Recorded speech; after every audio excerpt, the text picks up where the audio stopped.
is ready for occupancy. May room na siya sa baba. Sa mga interesado na may room sa baba at makakalipat agad, 3 months lang. Ayan po, actual turnover na to. As of now, available pa po to. So, isa lang ang available natin. Ito yung room sa baba.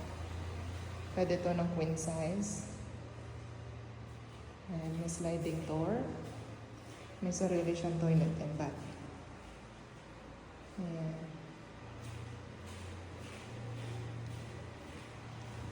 Naka-extend na yung kitchen niya. Then may ano siya pang washing dito. Powder room. Nasa taas.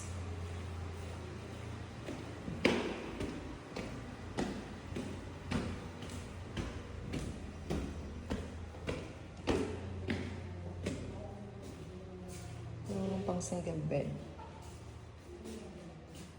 Ayan. Diyan is hindi na siya pwedeng king. Queen size na lang. Ma'am, kahit yung pinagawa niyo sa baba